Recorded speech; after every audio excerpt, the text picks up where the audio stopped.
आंवला एकादशी तो 10 मार्च सोमवार की है।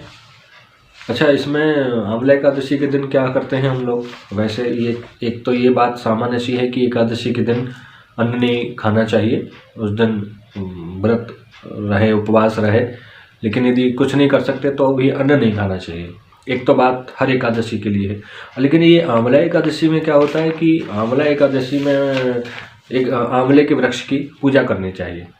आंवले के वृक्ष के पास जाए, उसको जल दें, उसमें कलावा लपेटें, रूली चंदन उसको लगाएं और एक यथाविधि यथारूप जो भी हो सकता हो उस तरह से पूजन करें। लेकिन होता क्या है कि आंवला एकादशी के दिन आंवले के वृक्ष के समीप जाकर के आंवले के वृक्ष की पूजा तो कुछ लोग करते हैं, लेकिन कुछ लोग ऐसा करते हैं कि आंवले के वृक्ष की टहनी को, लकड़ी को, डाली को तोड़वा के अपने घर मंगवा लेते हैं और फिर घर में उस लकड़ी की, टहनी की, डाली की पूजा वो अपना कलावा लपेट करके जो भी जैसे भी बन पड़ता है कर लेते हैं। अब महत्वपूर्ण बात यह है कि भाई ये आंवला एकादशी है और आज के दिन आंवले के वृक्ष का संरक्षण, संवर्धन ये सब हमको करना चाहिए, उसमें जल देना चाहिए। होता उल्टा है, उसी वृक्ष के दिवस में हम उसी वृक्ष को नष्ट भ्रष्ट खंडित कर देते हैं, उसकी डालियाँ नोच लेते हैं। अब ये तो बड़ी अद्भुत बात है, वृक्ष भी सोचता होगा कि आज मेरा दिवस है और आज के दिन ये मेरी तो दुर्गति करे दे रहे।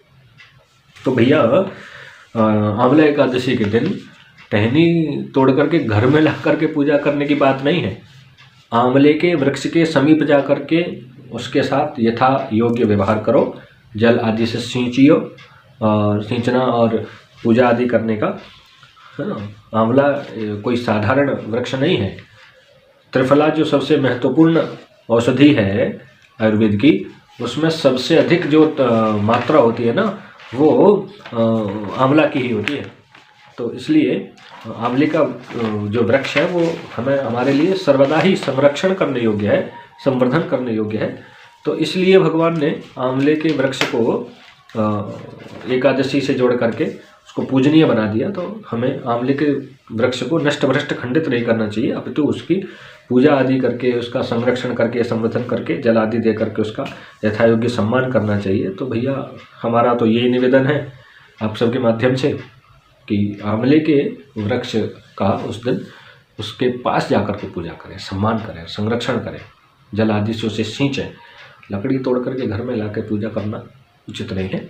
और यदि कोई ये कहे कि भाई हमारे तो आसपास कोई वृक्ष नहीं है, हमें पता भी नहीं वृक्ष कहाँ है, तो क्या करें?